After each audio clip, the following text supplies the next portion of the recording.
인사하십시다. 반갑습니다. 사랑합니다. 축복합니다. 3명씩 전도합시다.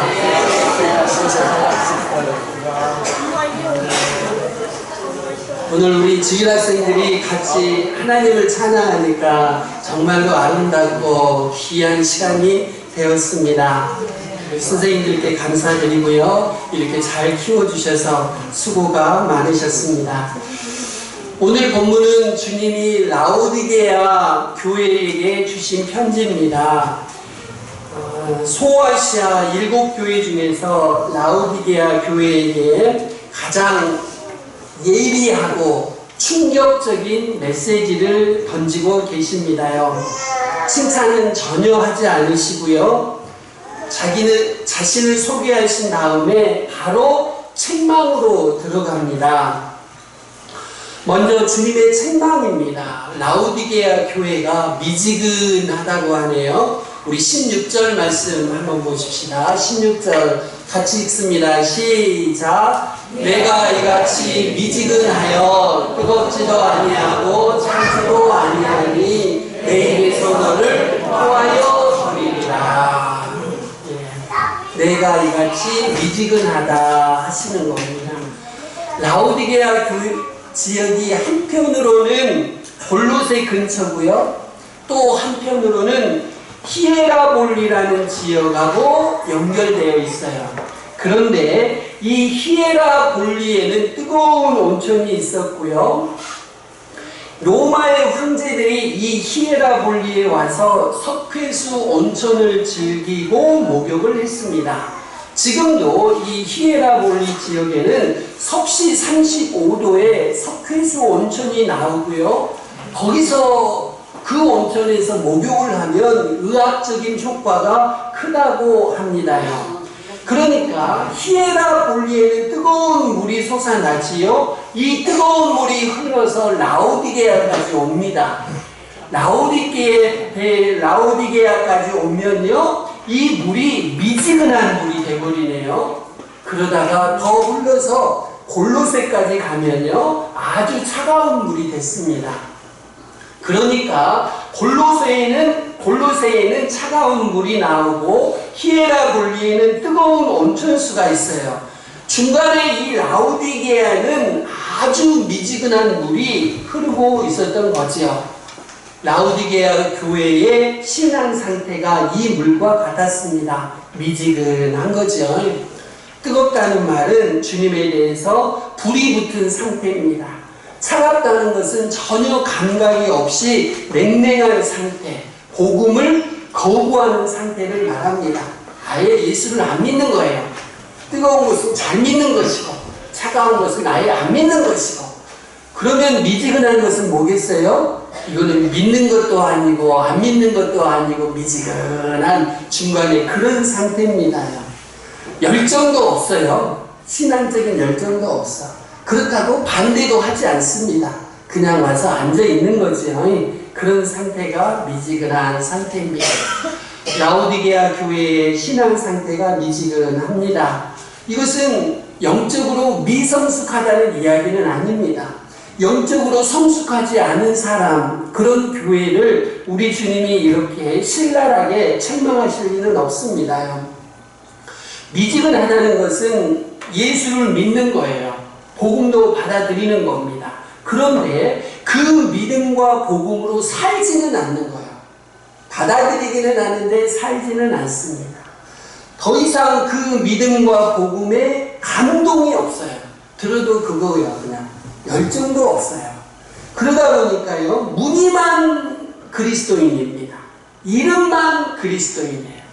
교인 명부에 이름은 딱 올라가 있는데 거기까지만 하는 거예요. 복음에 대한 열정, 믿음에 대한 신앙에 대한 확신도 없이 그냥 있는 거죠. 복음에 대해서 아예 부인해버리면요, 언젠가 주님의 복음에 부딪힐 때, 주님의 사랑에 부딪힐 때 새 사람이 될 수도 있거든요. 아예 차가운 사람은 뜨거운 사람으로 변할 가능성이 있는 거예요. 그런데 이 미지근한 사람은 반응이 없는 거예요. 반응이 없어. 하나님을 알고 예수를 믿는다고는 해요. 미지근하니까 믿음과 복음에 대해서 반응이 없는 거예요. 뭐 말을 해도 반응이 없어요. 그냥 안 믿는 사람은 나 안 믿어! 나 교회 안 나가! 그러지 않습니까요? 차가운 사람이에요. 이런 사람들은 나중에 예수를 믿게 되면 잘 믿습니다. 그런데 교회는 나와요? 예수도 알아요? 하나님께 예배도 드려요? 그런데 마음은 냉랭한 거예요. 설교를 1년 365일 들어도 마음에 감동이 없어요. 열정이 없어요. 회개도 없어요. 성량도 없어요. 성숙도 없어요. 그냥 그런 상태지요. 스펄전 목사님이 이런 말씀을 하십니다. 나에게 12명의 열정적인 심령들을 주십시오. 미지근한 교인 5,000명은 그저 5,000명의 장애물일 뿐입니다. 그렇지만 그리스도를 영화롭게 하고 영혼들을 구원하기로 결심한 진지하고 열정적인 12명, 그 12명은 약하고 소수일지라도 하나님은 미지근한 성도 5,000명에게보다 열정적인 성도 12명에게 더 많이 능력을 주십니다. 미지근한 것보다는 차라리 없는 것이 나을 수도 있습니다. 스펄전 목사님이 그런 말씀을 하시죠. 우리 15절 말씀을 한번 보십시다. 15절 말씀 같이 읽습니다. 시작. 내가 내 행위를 아노니 내가 차지도 아니하고 뜨겁지도 아니하도다. 내가 차든지 뜨겁든지 하기를 원하노라. 예수님이 차기를 원하시는 건 아니에요. 아예 안 믿는 상태니까. 가슴이 확 답답하니까 한탄에서 나오는 말씀입니다. 탄식에서 나오는 말씀이에요. 탄식이 너무 답답하니까 나오는 겁니다요. 미지근한 것이 너무 답답하니까 차라리 찼으면 좋겠다 하는 말씀이지요. 차다면 복음이 새로 들어갈 때 반응이 나오지 않겠습니까요? 좋든지 싫든지 하지 않겠습니까요? 그런데 미지근하니까 아무 반응이 없는 거예요. 제가 전라도를 특별히 사랑하는 건 아닙니다. 그런데 충청도 사람들은요 참 미지근합니다. 혹시 충청도에서 살아보신 분들 계실까요? 뭔 말을 하면 반응이 없어요. 속이 뭔 생각을 하는지 도대체 모르겠어요. 제가 한 10년 정도 충청도에 살았는데 이걸 녹화를 하니까 말하기가 상당히 거북하네. 또 유튜브에 막 올라왔으니까 이거 상당히 거북하네. 어쨌든 그냥 하겠습니다. 충청도 사람하고 한 10년을 살아보니까요 속에서 뭔 생각을 하는지를 모르겠어요. 그리고 나중에 본색을 드러냅니다. 아주 무섭습니다. 그런데 전라도 사람들은 아싸하잖아요. 경상도 사람들도 아싸합니다. 차라리 경상도 사람하고 전라도 사람들은 어울리기가 쉬워요. 그냥 확 까버리니까. 그런데 이 충청도 사람들은 속을 모르겠어요. 뭔 말을 해도 예, 저 말을 해도 예, 그럽니다. 그리고 한참 지난 뒤에 자기 본색을 드러냅니다. 김종필 씨 생각나십니까요? 꼭 그렇게 하는 겁니다. 아주 무섭습니다. 나중에는 충청도 사람들을 조심하게 되죠. 여러분, 아예 안 믿으면 나중에 새 사람이 될 가능성이 있어요. 그런데 믿으면서 하나님을 예배하고 예수를 믿는데 반응이 없는 거, 이거는 비극 중에 비극입니다요. 차라리 부정해버리고 차라리 안 믿으면 나중에 바뀔 수가 있어요. 이것이 사울이 우리에게 보여주는 거죠. 사울이 바울 되지 않습니까요? 그런데 믿는다고 하면서 아무 반응이 없는 거, 이거 대단히 위험한 겁니다. 제가 이 말씀을 이렇게 준비를 하면서 교회에 나오는 많은 성도들이 미지근해요. 아주 미지근합니다. 그쵸? 여러분 자신도 그런 것 같지요? 그치? 아니라고 하시네. 가만히 한번 솔직하게 한번 예수님 앞에서 여러분 자신을 한번 봐보십시오. 그저 그냥 그래, 그냥 와서 앉아있는, 그렇지 않습니까? 그런데 복음서를 보면은요, 창녀들하고 세리들이 나오는데 이들이 원래 대단히 맹맹한 사람들이었어요. 그런데 복음에 부딪히니까요, 뜨겁게 변하더라는 겁니다요. 얼음장같이 차갑던 가슴이 복음에 부딪히니까 모두 녹더라는 거죠. 차라리 그런 사람들은 변화의 가능성이 있어요. 미지근한 사람은 부딪히지도 않아요. 뜨겁지도 않아요. 차지도 않아요. 전도에 보면서 여러분 그런 분 만나신 적 있을 거예요. 예수 믿으십시오. 예, 잘 믿겠습니다. 다음 주에 꼭 교회에 나오십시오. 예, 잘 나오겠습니다. 그리고 주일날 나와요, 안 나와요? 안 나와요. 그냥 나 안 믿을 거예요. 나 교회 싫어. 목사들 보기도 싫어. 그런 사람은 차라리 괜찮아요. 다시 회심의 가능성이 얼마든지 있는 사람입니다. 그런데요, 예, 전 믿으랍니다. 다음 주에 꼭 갈게요. 그리고 주일날 교회 앞에서 기다리면 안 나와요. 이런 사람이 미지근한 사람입니다.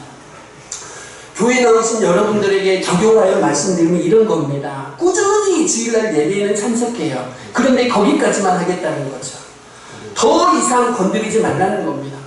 주일날 오전 예배 11시 예배는 내가 와서 앉아 있을 테니까 월요일부터 토요일까지 절대 나를 건드리지 마시오. 그동안에는 나는 내 마음대로 살 것이오. 귀찮게 건드리지 마시오. 찾아오지도 말고 강요하지도 말고 그냥 내버려 두시오. 그냥 적당히 믿을 테니까 나 더 이상 요구하지 마시오 하는 것이 미지근한 신앙입니다. 16절 말씀 우리가 같이 읽었는데 이렇게 말씀합니다. 네가 이같이 미지근하여 뜨겁지도 아니하고 차지도 아니하니 내 입에서 너를 토하여 버리리라. 우리 주님이 뭐 하고 싶다고요? 토하고 싶다는 거예요. 그런 성도들은 차라리 토해버리고 싶으시다는 거죠. 미지근한 물이 어떻다는 거죠? 역겹다는 이야기입니다. 우리나라 수질은 상당히 좋습니다. 저도 찬물은 안 마시고 미지근하게 해서 마십니다. 우리나라의 수질은 좋아서 미지근하게 마셔도 괜찮습니다. 그런데 라오디게아 지역에서의 미지근한 물은 마실 수가 없어요. 그 안에 석회가 들어가지고 미지근하면 냄새가 나고 악취가 나는 거예요. 마시긴 해도 삼킬 수가 없는 거예요. 그냥 토해버리고 싶은 겁니다. 그래서 우리 주님께서 이 라오디게아 교회를 보시면서 도저히 마실 수 없다, 토할 수밖에 없다고 말씀합니다. 이 라오디게아 지역에서는 제사나 잔치상에요 뜨거운 물이나 차가운 물을 내놨다고 해요. 미지근한 물은 올리지 않는 거예요. 왜요? 도저히 마실 수가 없으니까. 그런데 이 라오디게아 교회 성도들의 상태가 미지근한 상태, 바로 그런 상태라는 겁니다.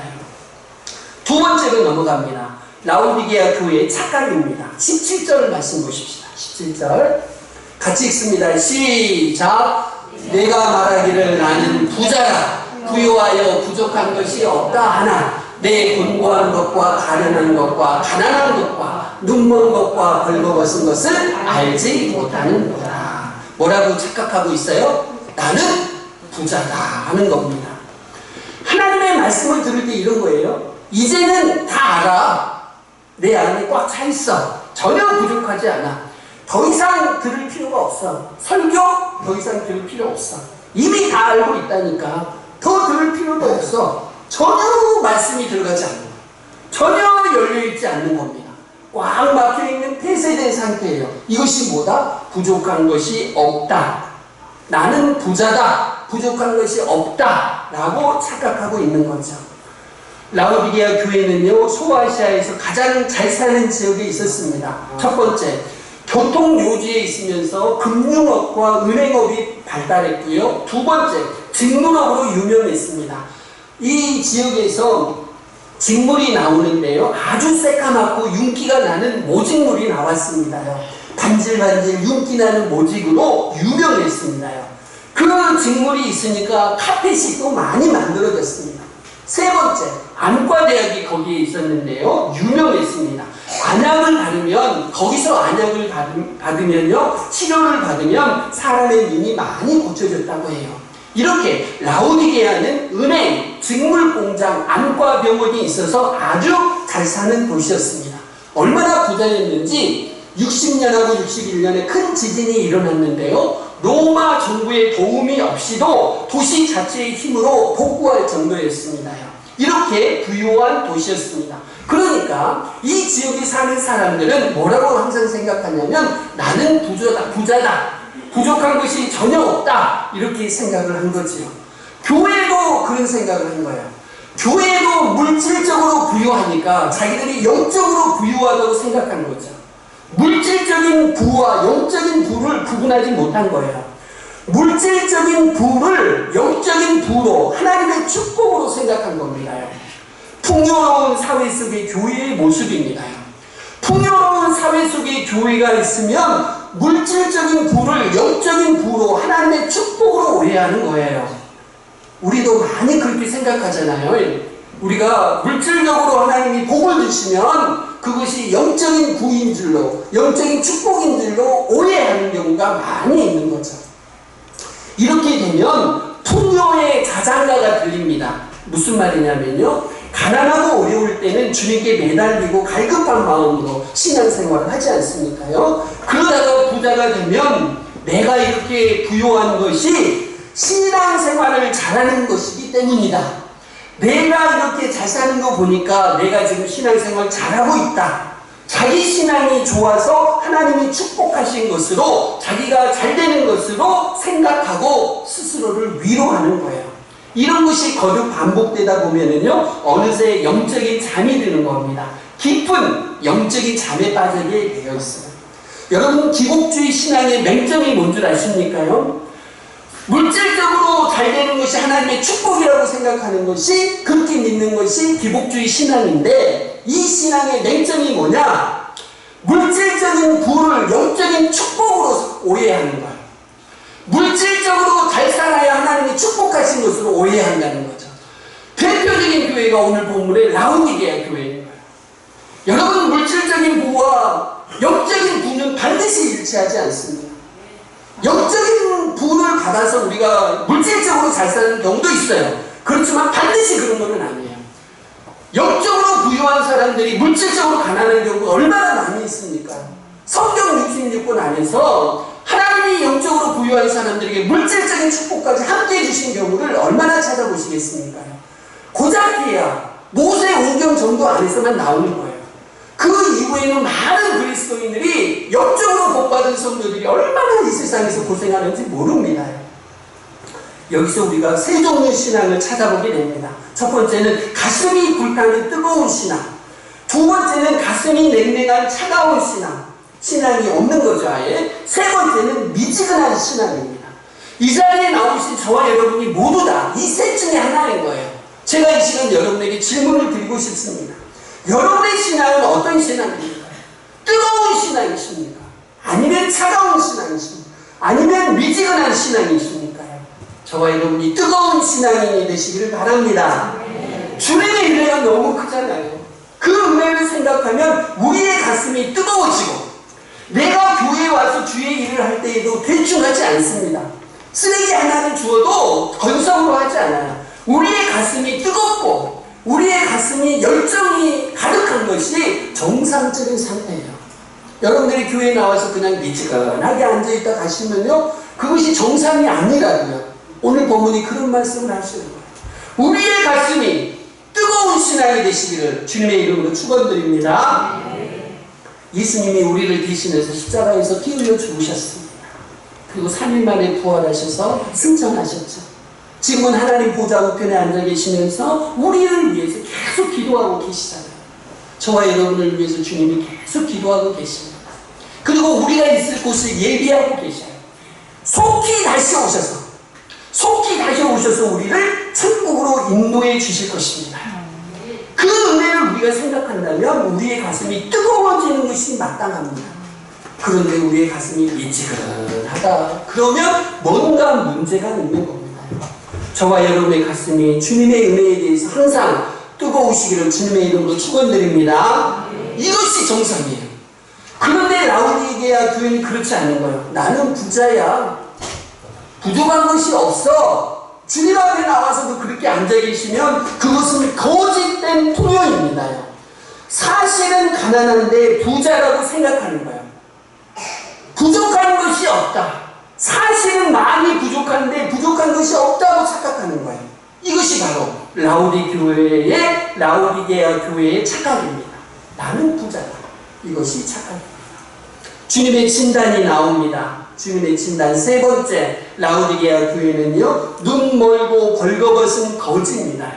우리 17절 말씀 다시 한번 띄워주십시다. 우리 주님이 이렇게 말씀하십니다. 내 곤고한 것과 가련한 것과 가난한 것과 눈먼 것과 벌거벗은 것을 알지 못하고, 사실 이렇다는 거죠. 부자라고 네가 착각하고 있지만 사실 너는 곤고한 거야, 가련한 거야, 가난한 거야, 눈이 먼 거야, 벌거벗은 거야 라고 말씀해 주십니다. 굉장히 부유한 것 같은데요. 주님이 보시기에는 참혹하고 처절한 교회입니다. 이것을 세 가지로 구분해서 종류로 말씀을 해주셔요. 세 가지. 가난하다, 눈이 멀었다, 벌거벗었다. 라오디게아가요, 은행업으로 부유한데 교회는 가난하다는 거예요. 라오디게아는 안과 병원이 발달했는데 교회는 눈이 멀어 있다는 거예요. 라오디게아가 직무업이 유명하고 옷과 카펫이 널려 있는데 교회는 벌거벗고 있다는 거죠. 그래서 주님의 진단입니다. 눈이 멀고 벌거벗은 거지다. 이것이 너희다. 하고 주님이 지금 진단해 주십니다. 얼마나 참혹한지 알 수가 없습니다. 겉으로 보기에는 돈이 많고 잘 살고 그렇습니다. 그런데 사실은 가난합니다. 보지 못합니다. 벌거벗었습니다. 겉과 속이 너무나 다른 거예요. 주님의 대책이 나옵니다. 네 번째 주님의 대책입니다. 18절 말씀 같이 읽습니다. 시작. 내가 너를 권하노니 내게서 불로 연단한 금을 사서 부요하게 하고 흰옷을 사서 입어 벌거벗은 수치를 보이지 않게 하고 안약을 사서 눈에 발라 보게 하라. 세 가지 대책을 주시지요. 세 가지를 사라고 말씀하십니다. 뭘 사죠? 첫 번째, 불로 연단한 금을 사서 부요하게 하고. 은행에 돈이 많이 들어있다고 해서 부자라고 생각하지 말아라. 주님으로부터 금을 사라. 불로 연단한 금을 사라고 말씀하십니다. 그 금에는 불순물이 전혀 없습니다. 왜요? 불로 연단해서 그렇습니다요. 이 불로 연단한 금은 베드로전서 말씀에 의하면 순수한 믿음입니다. 불로 연단하면 불순물이 다 빠지고 순수한 금만 남거든요. 그런 순수한 믿음을 불로 연단한 금이라고 말씀하십니다. 둘째, 뭘 사라고 하시죠? 흰옷을 사라. 두 번째 대책입니다. 흰옷을 사라. 라오디게아가 직물업으로 유명한데 공장에서 만드는 옷으로 만족하지 말아라. 세상의 죄악으로 때묻지 않는 생활, 흰옷을 사라 라고 말씀하시는 거예요. 여러분, 우리가요 세상 속에서 거룩하게 살려면, 우리 찬양 드렸습니다. 거룩하게 살려고 하면 우리의 가슴이 뜨거워집니다. 불이 붙는 거예요. 세 번째입니다. 뭘 사라고 하죠? 안약을 사라. 안약을 사서 발라라 라고 말씀합니다. 이 라오디게아 교회가 안과 대학은 자랑스럽게 생각하지요. 그러나 자기들의 처절한 상태에는 보지 못하는 거예요. 영적인 눈이 어두워져서 그래요. 그러니까 안약을 사서 바르라고 말씀합니다. 이 안약은 우리 자신의 모습을 볼 수 있는 성령의 조명입니다. 영적인 비전이에요. 영적인 안목입니다. 이것이 열려야 되는 거죠. 영적으로 자기 상태를 보고 영적으로 주변의 상태를 봐라. 그러면 너의 가슴이 뜨거워질 것이고 불이 붙을 것이다. 이렇게 말씀하십니다. 주님의 대책은 세 가지입니다. 세 가지를 사라는 거예요. 불로 연단한 금, 순수한 믿음입니다. 두 번째, 흰옷, 거룩한 생활입니다. 세 번째는 안약입니다. 성령의 조명하심에 눈이 뜨인 영적인 안목입니다. 그런데 잘 보시면요, 우리 주님이 18절 앞부분에서 누구한테 사라고 하셔요? 주님에게서 사라고 말씀하시죠. 주님에게서 사라고 말씀하시죠. 내게서 사라고 말씀하십니다요. 내게서. 자, 14절 말씀을 한번 가보십시다. 14절. 우리 주님이 자기를 이렇게 소개하십니다. 14절입니다. 같이 읽습니다. 시작. 라오디게아 교회 사자에게 편지하라. 아멘이시오, 충성되고 참된 증인이시오, 하나님의 창조의 근본이신 이가 이르시되. 예수님이 이렇게 표현하시는 거예요. 나는 창조의 근본이다. 주님이 역사하시면 흑암이 광명으로 바뀐다. 미지근한 상태가 뜨겁게 바뀐다. 주님이 역사하시면 전혀 믿지 않는 것 같은 그 상태에 불이 붙는다. 미지근한 사람이 뜨거운 사람으로 바뀐다. 창조하신 분이시므로 그분이 역사하시면 새롭게 만들어 놓는다. 그래서 여러분, 주님께서 내게서 사라고 말씀하십니다. 세 가지를 다른 데서 사지 말고 누구에게서? 주님에게서 사라고 말씀하십니다. 주님에게서 불로 연단한 그 순수한 믿음을 사시길 바랍니다. 주님에게서 흰옷 깨끗한 삶을 사시길 바랍니다. 주님에게서 안약, 영적인 비전을 사시길 바랍니다. 그러면 신실하신 주님께서, 아멘이시오 충성되고 참된 주님이신 주님께서 해결해 주실 것입니다. 20절 말씀을 한번 보십시오. 20절 같이 읽습니다. 시작. 볼지어다 내가 문 밖에 서서 누리는니 누구는 그에게 서서 내가 그에게로 들어가 그와 더불어 먹고 그는 나와 더불어 먹으리라. 이 말씀은 불신자에게 주시는 말씀이 아니지요? 미지근한 성도에게 주시는 말씀이에요.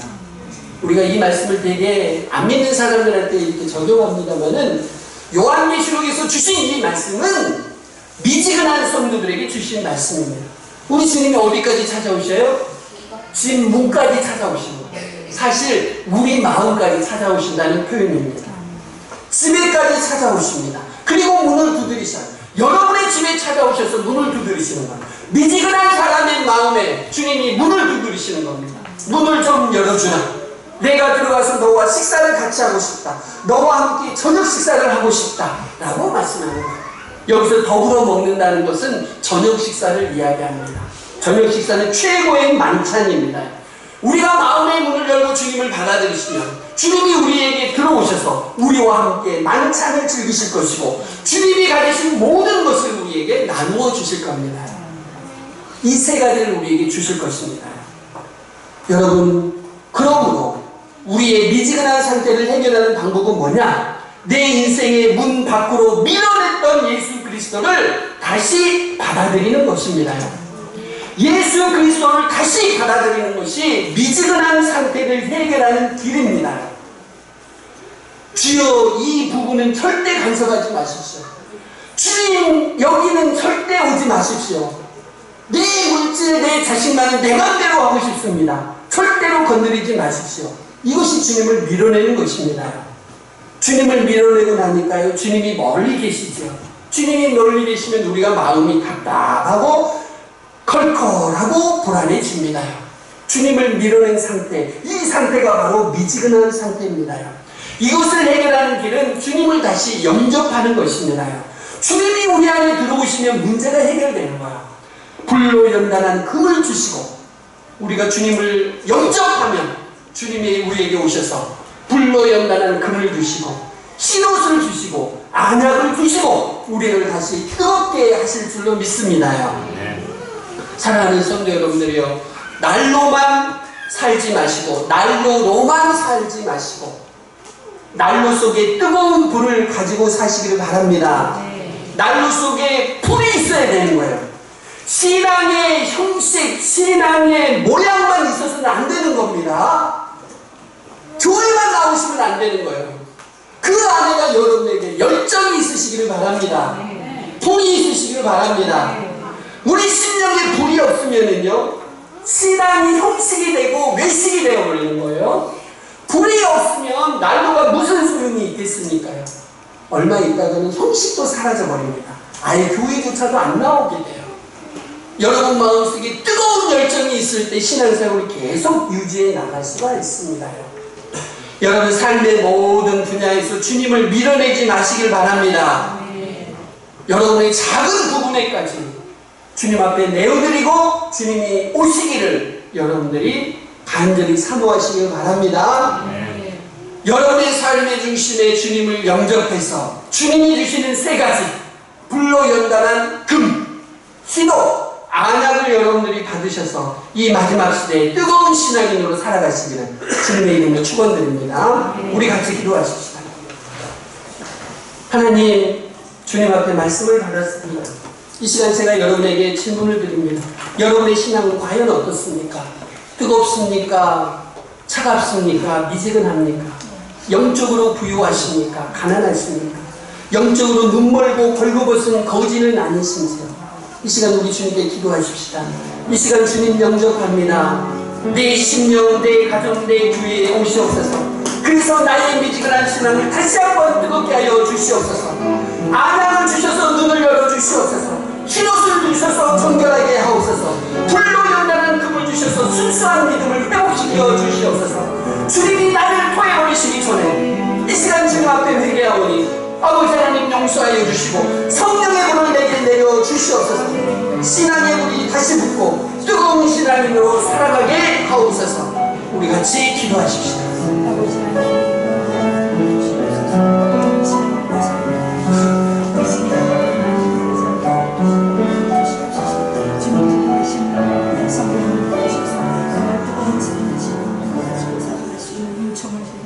아버지 하나님, 메이른의 교회가 라오디게아 교회는 아닌지요.